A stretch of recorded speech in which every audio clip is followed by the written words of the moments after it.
6 minutes past 9 a.m. Thank you so much for being with us on UBC TV. Welcome to Good Morning Uganda Extra, an extension of Good Morning Uganda. I'm Robert Chirabo Nyonyintono, and I have a young lad with me in studios who happens to be a political analyst with whom we are going to be looking into some of the trending stories on both print media and the broader social media.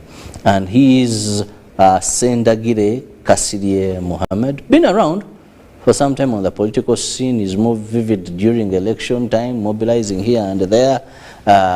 So many even know him as Adobozdi Museveni here in Kampala. I want to believe he could be a face you're familiar with, or if not, well, he is the man you've been hearing on some of the media outlets talking about the future, the youth, and then canvassing for votes. He's more prominent when it's time for elections, canvassing for votes for the NRM political party.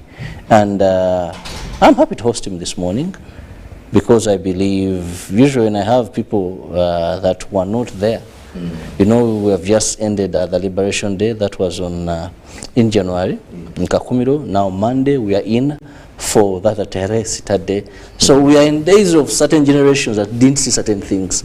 So when I have people like you, as I'm talking to you, I'm also doing my small research on really do these people know the history of our generation. And to begin with, well, good morning that I said before. When you talk about Teresa, what comes to your mind? First of all, I don't know whether I can introduce myself to people. I've done that for you. Oh, okay. Now, Teresa, basically, what comes to my mind is I look at the men and women who sacrificed all their goodies, the goodies that perhaps maybe that we may have now.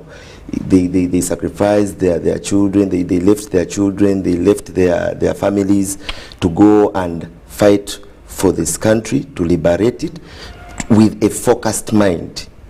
And they wanted this country, yes, to be like the way it is now, and perhaps to have a better view, or they had a better view than even the view that we are having now as the youth of this generation.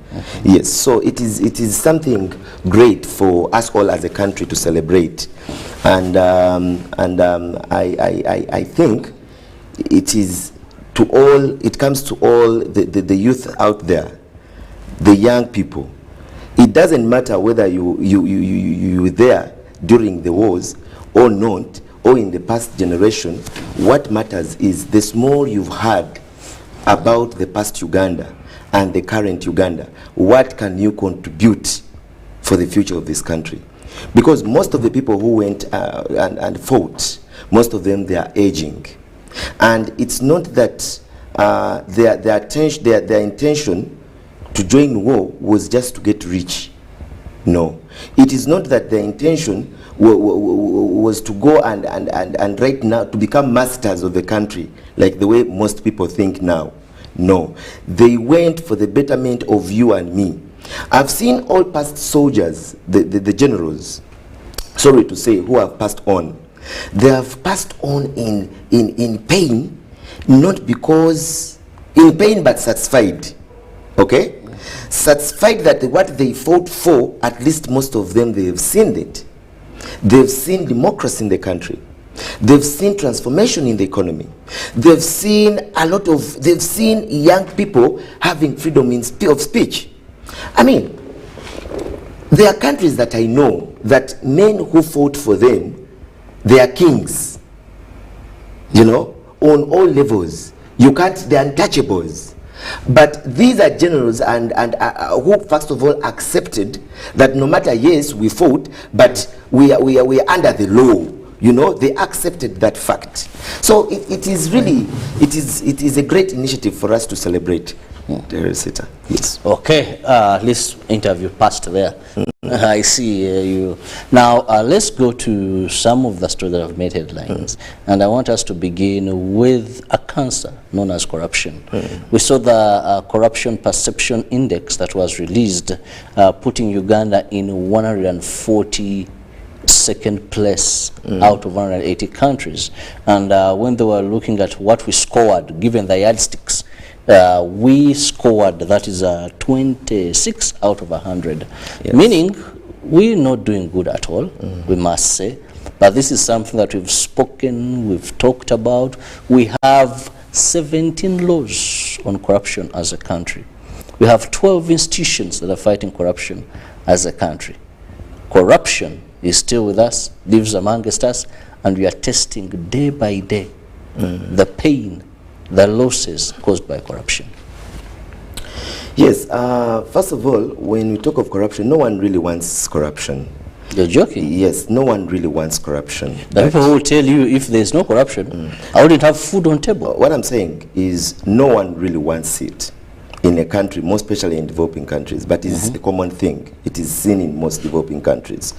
But I doubt, you know, the effect of corruption is not when you are giving it or when you are earning it. That's not where you will see the effect, its effect. But the effect will come in the long run. It is the next other generation that will feel that impact, the decision that you made.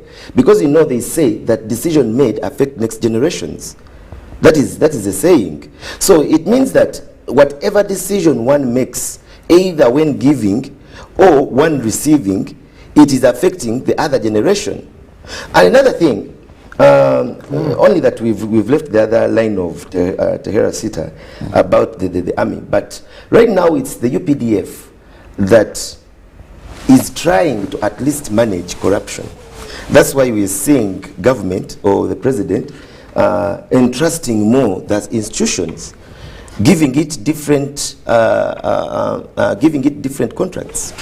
I understand that even now we've seen UPDF being given some of the government contracts in construction that you know very well. Why? One of the reasons may be in ethic code. One of the reasons may be in reducing or seeing that no, with this institution corruption levels are a bit low. And we've not only seen UPDF joining constructions, we also saw the president entrusting it with NADS, you know, giving out the seeds and all that. What does it mean? It means that it is this institution that at least has a well-structured method of fighting corruption. Now, as to a layman out there, why UPDF? Is it that UPDF has strong rules? Is it that they have, you know, their ethics, they don't joke? Whether you're general or they don't joke with their rules. If you play around, they will come for you. That is UPDF. Is it the reason why the corruption levels are low? If it's the reason, then let's copy from the UPDF, running to other institutions of government. Because corruption is more felt when we hear about billions of money being swindled. Okay? But corruption in most cases, when someone gives you 20,000 kintu kidogo for something, it is not felt as corrupt. It is not felt. When you look at private sector itself also, it is corrupt. Even the private sector. So let's not look at corruption giving a hit, big rocks to the government alone, but also in private sectors. Okay, when you look at the procurement system on how it moves and all that, so corruption is becoming a behavior. Yeah, corruption in the private sector would, of course, we don't condone, we condemn. But maybe it's not the taxpayers' money, unless we have public-private sector working together or coming together or contract or something like that. But we are looking at this money that every year on our budget, we are losing 10 trillion annually, according to the, that is the IGG. This is the amount of money we are losing. We are looking at a country that is planning to have a budget of 50 trillion for the financial year 2023-2024. And if you're having 50 trillion, that means 10%, 10 trillion out of the 50 is already gone. Now you have 40 trillion to work on. Then you have about 22 that is going to go into salaries and all that. You're left with, you know, so let's first look at public corruption. Perception index looks at that. Looks at government offices getting jobs, looks at contracts and all that. Because this is also corruption. And I'm not saying, because the Bible says all sins are equal before the Lord. But losses differ. If I steal money meant for universal primary education, I may not be the same as someone who steals, maybe money meant for a borehole. But I'm so interested in the public arena here compared to this private, which I find... You know what is so funny? Whenever we talk about corruption, someone who is out there and is in government office feels comfortable saying, let them talk, they will do nothing. That is a perception.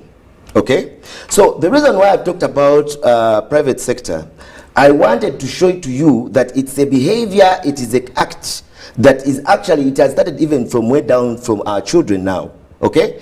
You may find someone in P6, okay, in school, or even in senior 1 or senior 2, comfortably saying, I missed doing my exams, but on my with this small money that I have, it may be pocket money, let me go and talk to Mr. So-and-so and get him airtime, perhaps maybe he may change my results. So it means it's a behavior that the country is suffering now.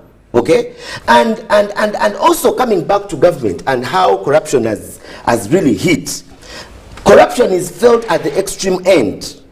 You know, corruption is felt at the extreme end of the game. You know, I did procurement. And one of the reasons as why I did procurement, I got actually when during school, I got to realize that most procurement students, way back from year 1, they have it in mind that, no, let me join government, let me do this course, since I'm doing procurement, we shall be the ones doing business for government. So they are looking at this course as a quick cost for wealth, to get to richness. So well, it's a behavior that one starts from way back. However, I want to talk about IGG and the percentage that Uganda scored. Yes, it may be bad, but it's not that bad like the way it was used to be. And we've only dropped 1 place. Yes. We've remained stagnant for the last about 10 years. And the reasons why. So what good are you talking about? What I'm saying, you know, every country that has some money, okay, it will be pinned at one point. Right now, corruption cases are being heard very much because Uganda as a country has something in its bag, not like before. I normally say that people don't remember. I normally these days don't want to talk about 1986 economy then. I like it more to speak our economy right now. But we have to appreciate the fact that the NRM government and President Museveni shifted the economy from a few billions then to $1 trillion shillings now. It was 5 billion. Okay? It was 5 billion then, yes. To $1 trillion shillings now as a country. That has been, it has been a very big, huge work for government. And yes, it's unfortunate that now we are seeing people snitching into the bag of government to take up something. But the whole entire thing, let's see where corruption starts from. Okay? Corruption, when you look at government entities, okay, there are people who should be asked first. Like, for example, the procurement officers, the officers in finance. Why are we pinning the minister? Because of a directive, okay? Yet, this directive, the first whistleblowers would have been the people in the procurement sector. The heads of department, they would have been the first whistleblowers. Okay, right now I'm seeing IGG and other corruption units joining hands, giving an award to whistleblowers. But don't you think that giving awards to whistleblowers, which seems okay, yes, don't you think that the other way around, it is causing insecurity to the whistleblowers? You get? Because giving out, you know, facts that so and so did this and that, if you're not well protected, then trust me, it is hanging yourself. So it is something that we should look at. Within government sectors, we should look at the units within government. Okay? Because surprisingly, you will never see cash in any office of government. But you will see cash, you will hear about cash in newspapers on how it has been corrupted. Another thing with IGG, because I saw IGG's report talking about the relationships which is affecting their work. Yes, it is true. Look at all the past IGGs in the history of this country. Okay? One of the biggest challenges that they've been facing is relationship. Relationship, one, as you know, all government staff, all government workers are colleagues. So the word colleagues itself, there's the way it hinders work in investigation. Okay, relationship of who, you know, gave this work, who gave this job to who. You get what I'm saying? It also affects the whole system, and that's why people are continuing with the corruption line. Relationship is one of the biggest problems. So when we talk about relationship, because the IGG was talking about influence peddling or meddling into how she conducts her work. Now, corruption in Uganda today, you've talked about how dangerous it is, who it affects most, but the biggest question has remained, with institutions in place, with the laws in place, what is that we are lacking, that corruption is still existing? And I want that. You see, one of the biggest reasons why corruption is still running, my own personal opinion, is as Uganda we are a bit lacking transparency. And when do we see transparency? We can only feel transparency when the public feels that so and so has been worked on. Such and such amount of money it has been released, and it has reached where it was released, the plan, its end goal. But it is so unfortunate for the public to hear about billions of money, are waiting to see the result of what that money will be doing, and they don't see it. It is very unfortunate. And this, it goes to all government institutions. Okay? People who are working within government, most of them, they are comfortable doing what they are doing because they feel they're untouchables. Because they feel so is a son, is a daughter of so and so minister. Okay? He's a wife of so and so. They are related to so and so. So they feel they're untouchables. In Uganda, gone are the days. The public service used to have, actually in all government staff, they have what you call ethic codes. Okay? This book was for, it was from public service, but Health Service Commission. Okay? It has a well-indicated word, that code of conduct and ethics. This should be the Bible of all government workers. Within this, you can know and you can see, actually, the IGG should concentrate on the punishments. It should print out such small books, okay, to remind those government staff and workers, okay, that they should have these, they should keep their word on the public, on the ethic codes, okay? Because missing out the ethic code of this of your work, it means you are not even scared of the job security. You're not scared of your job. So that it will give you more morale to do what you're doing. If you did it last time and you got billions of money, okay, and you got something out of your deal, so it means even this current year you'll do the same to finish up a unfinished construction. So it means it is something that has to come with the public service first. Don't give a big load to the IGG, yet you were the ones who recruited. Let's reverse back, okay? If someone is corrupt and he has been caught, let's bring back the ethic code from the public service. Let the public service be given wings, okay, to get someone and squeeze them, okay, so that people can know that if I do this and this and this, I'll be hit and hit hard. That is imprisonment or confiscation of property. Yes, because you see, our generation now, the biggest problem is most of the young people, they are ignorant about the systems of government. And all they hear, if one hears that such and such amount of money, let me say billions of money has been released, okay, and this person automatically will be expecting something good. Because normally when it comes to elections and manifestos are released, like for example in 2016, myself, I was in the processes of looking for votes for the president. There was a line where the president mentioned of almost 280 billion to the youth, okay, and something like 500 billions to the innovators in science and technology. Recently, I met this young boda man. He did PM, okay, and this young man was trying to tell me about his innovation. Telling him about the process of how he can get some money, he only told me, those people, they cannot give me chance if they don't know me. So it means there is a gap between the public and government when it comes to transparency. And that's what the government should look at now. The government should concentrate on what exactly Omuntu Wawansi wants. What exactly? But then what Omuntu Wawansi wants, the ordinary Ugandan wants, yes, is that one, government knows the problems of this country. Government has come up, of course one would say government is us, but government has come up with measures to answer to the problems of these people.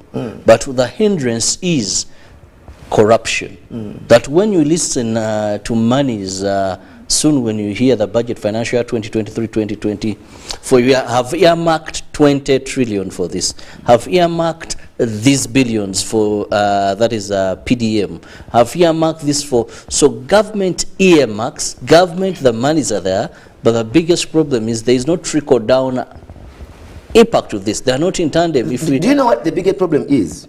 The biggest problem is the structure of administration as well. The government should check on its structure. Okay? What's wrong with the structure? Give an example. Most of the government departments, okay, get more money than even the ministries. And most of the staff in government departments, okay, most of them, they are on contract base. So from the time they get their contract, they are looking at how they have been with their earnings and how they want to leave their jobs.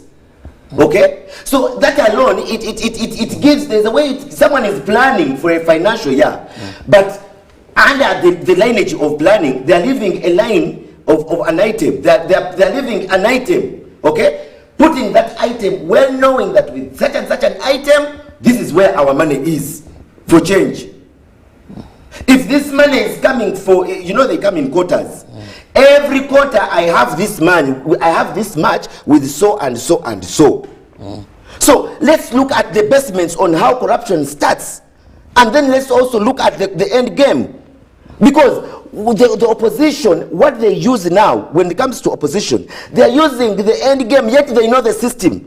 They know how the lineages, they know the lines on how corruption comes, the end. So for the oppositions, for them, they would wait until when, you know, until when the rat is gagged. And that's when they will come in and say, you see your government, people are corrupt. So as government, we should go back, the government should go back and look at its structure. Government should go back and look very well at the procurement officers. They should go back and look at the finance officers. You know, can you imagine every government department or every institution has audit officers, okay? On every almost. Now, let's ask ourselves, where are these people seen when it comes to IGG? Where did they, how comes that this money was passed through their hands? And these people are still in offices, really. And there are many thousands and hundreds of young people with qualifications that actually these people, before getting their jobs, they need to be triggered on how on how they will be hit. Okay? Okay? Before getting their jobs. But contracts to start and contracts to game. Okay? When someone knows very well that I'm joining, but I have this percentage that maybe I have to give to someone who helped me to join this job, it is a very big mess for this country. Well, very big mess there, and that brings us to 9:30, and I'll be going for a short break. When I return, I'm still with my guest in studios, a political analyst, and he's trying to analyze some of the challenges, most of stories that dominated the print and of course electronic media. We've been discussing the issue of corruption. Now when we return, we'll be discussing education. The Lord Mayor recently came out and said it is time that government stops having UPE in schools within Kampala. That is something we want to look at when we return.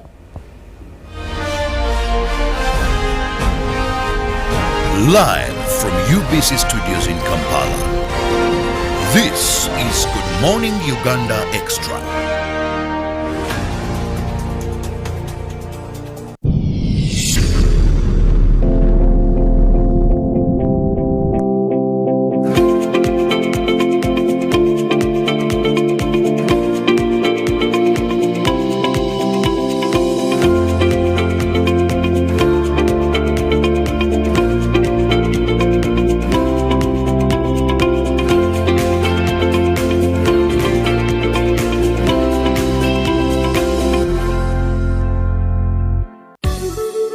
Happiness comes to us in many places.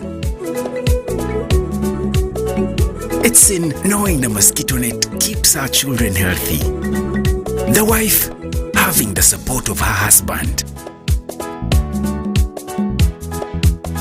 It's in deciding together when to have a baby. And for some, focusing on what's important right now. So what's your happiness? Make the right health decisions to ensure happiness for you and your family.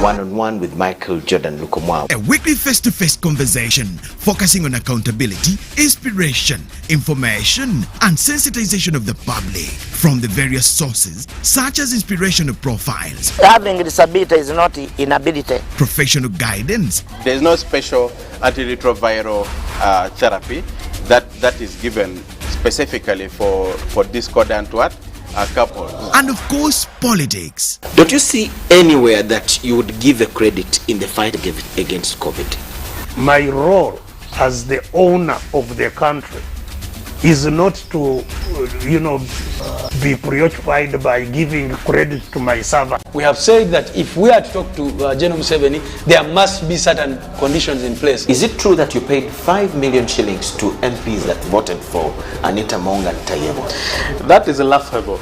Why would we pay when we have nominated them as SEC? Every party has been represented in Uganda's parliament for 10 years. We only by one MP. You yourself and my daughter, Susan. Every Friday 9 p.m. it's One-on-One with Michael Jordan Lukomwa on UBC TV, inspiring Uganda. Live from UBC Studios in Kampala. This is Good Morning Uganda Extra.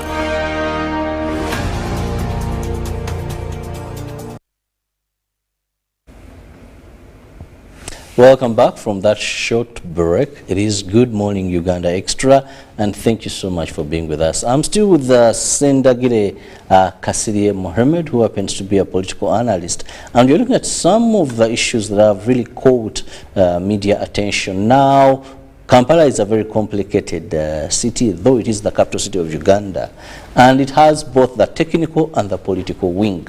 Now, the political wing being headed by the Lord Mayor, who was elected by the people, and then, of course, the technical wing, there are people who do the technical bit of it. They come there because of their papers, the executive director, of course, appointments, and all that. Now, the Lord Mayor finds it wiser to have no universal primary education in a city like Kampala. He gives reasons. He says a drop in an ocean may do nothing. One time a wise man told me that, and even a saint to some point, when you get upset, it's a long story that where a young man got upset and he said, let me go and do this in a lake. Because they have denied him fish. People are like, now look at this one. You're like doing nothing. When we have about 8,000 shillings that we give per people a year, not a term but a year, break it down to terms, what can that do? He says, I think we better remove this. You see, normally I tell people that governing, it's governing problems. There is no way you can govern or administer unless you are administering a problem and you are looking for a better solution. And I normally tell people that if you get Kasiri right now and you give him a position, the first thing he will do, you will have to assess, okay, the staff that is going to work with by maybe giving them tests, so on and so forth. So, I would have advised my elder brother, Lukwago, that before, it's a time now that Ugandans or people living in Kampala don't want to hear such statements. For what they want to hear is about the drainages, about the quality of the roads that they're having, about what because this is what happens. The Lord Mayor, instead of politicizing everything, making it political, okay, the Lord Mayor would have actually worked so closely with the technical wing instead of fighting it, okay, and whatever the technical wing does, it has to come with at least his mind, part of his mind. And the public doesn't want to know about the technocrats. The public trusts in the mayor. They want to see what the mayor is delivering.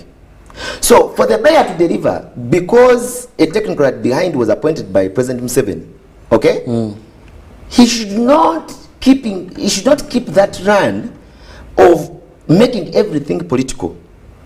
Perhaps maybe he may be right, but he knows the truth about UPE schools and how UPE schools are helping people within Kampala. Okay? How was it before and how is it now? Before we look at the future and how we want our country to be, we should look at how it used to look before and how it is now.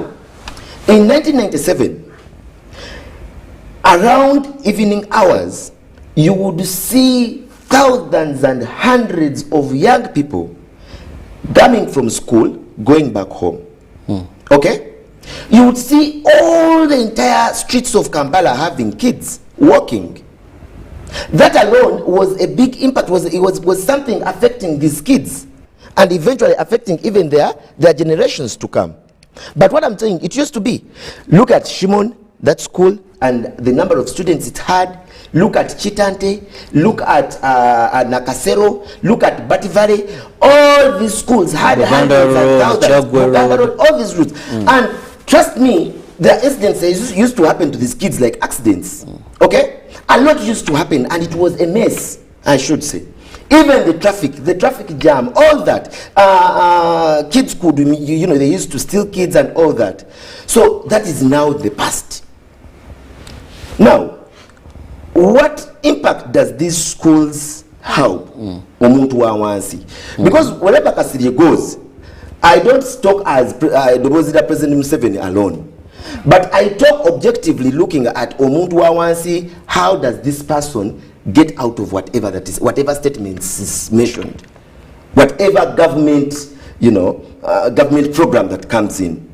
It is very bad to defend, okay, to protect something when Omuntu Wawansi cannot feel that they're getting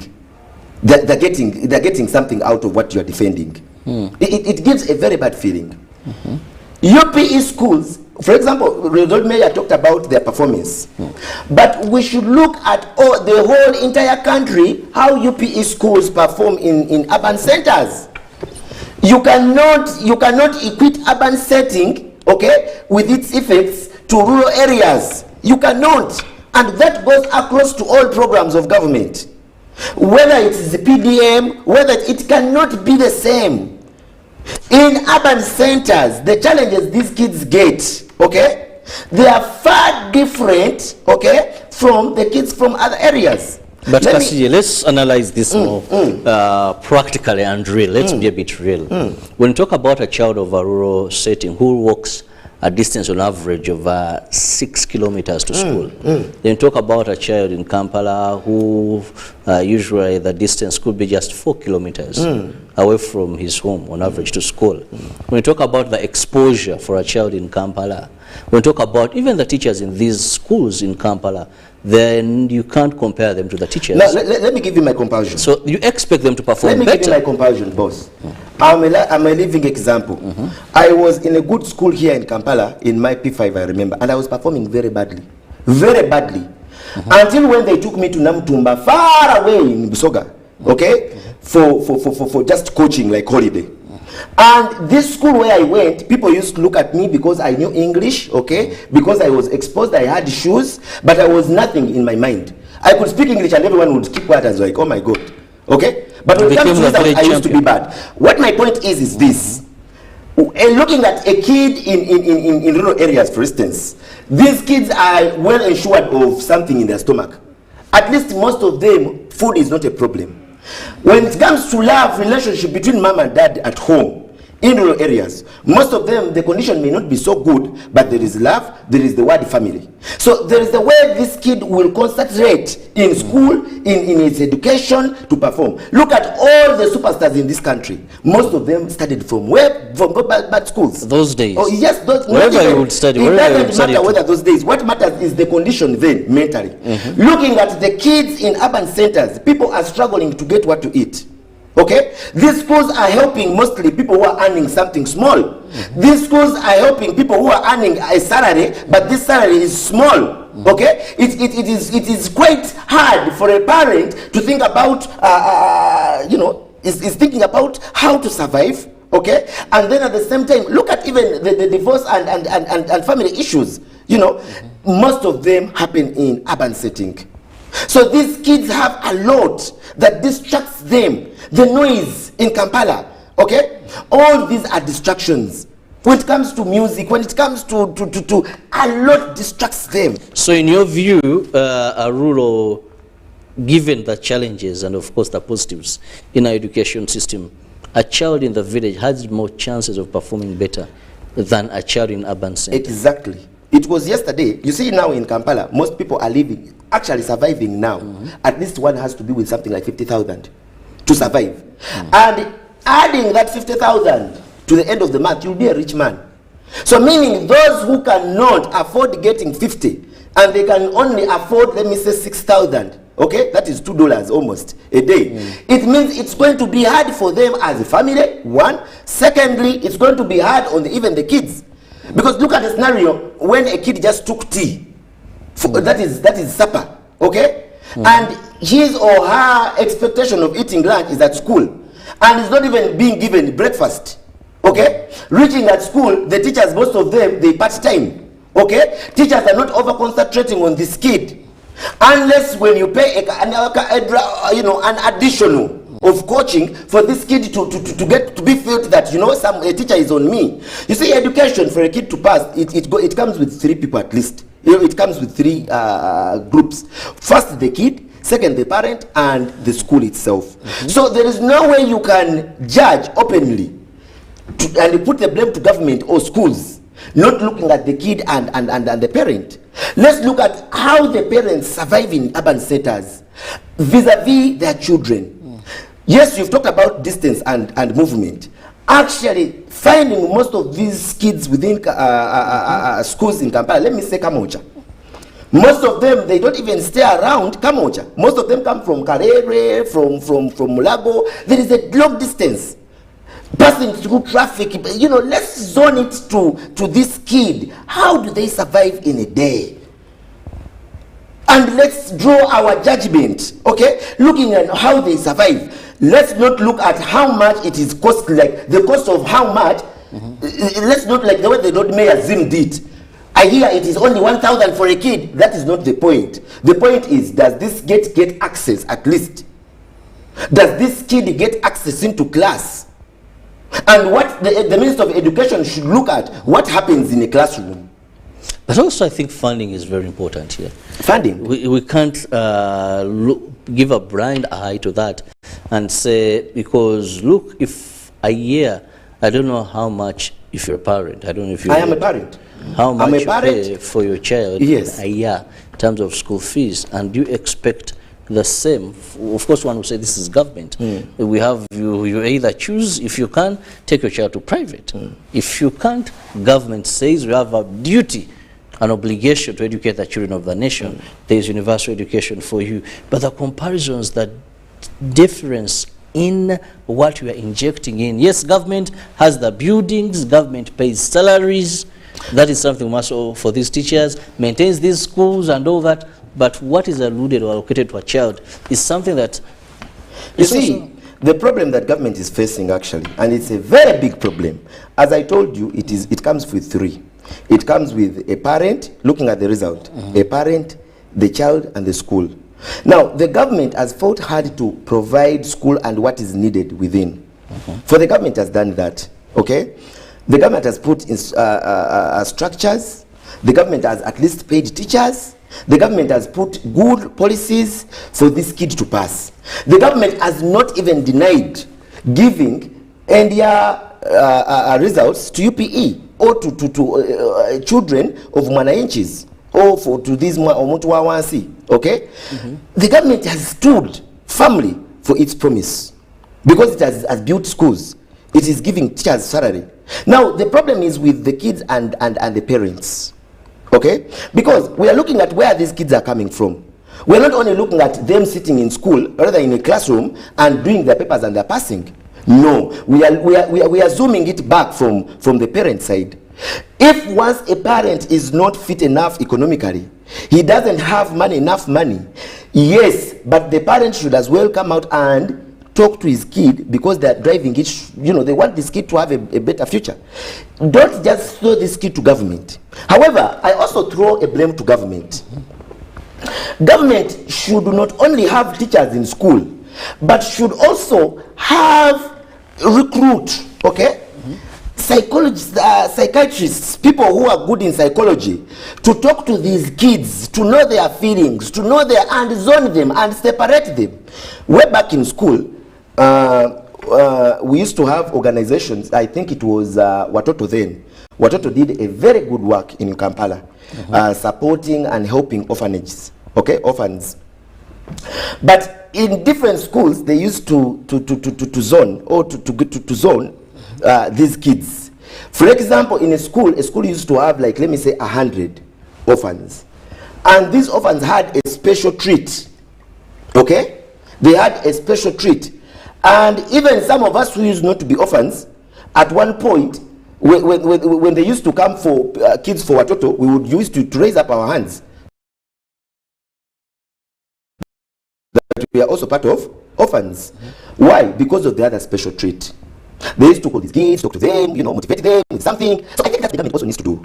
That yes, these are all UPE students. This is a UPE school. But let's find out about this kid.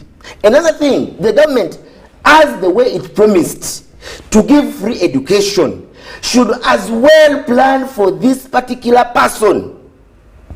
Should as well record this very person. Not this person to work through the government system and the education line, okay? When it actually feels like nobody knows him, nobody cares, then the government waits for this person to reach ages of maturity and gets some income out of this person in terms of taxes. I think government is missing out something there. Well, government is missing out something there. Let's end on that note. Let me have your final mark in just a minute. First of all, I thank the fact that I came and presented to UBC today, and I beg government to not only to drive its programs to the best of, the government is over concentrating on developing this country, over concentrating on roads, over concentrating on number of schools, and within that lineage of concentration, okay, we are seeing corruption getting in, okay. So the government should now at least rethink about Omuntu wa wansi, should rethink about how people are getting something out of them, in their pockets. Yes, I know government is not going to give money to each and every one, but the government should go back and reverse its economic, its economic structure, and at least make sure that people get something rather than people crying, and yet results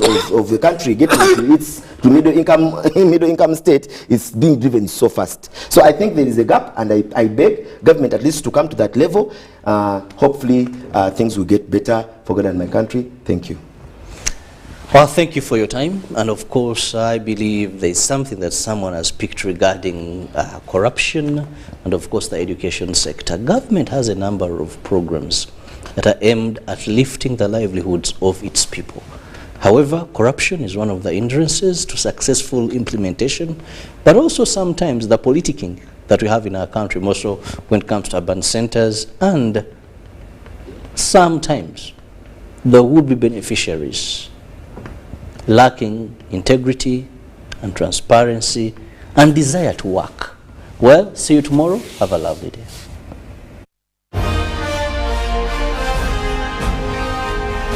Live from UBC Studios in Kampala, This is Good Morning Uganda Extra.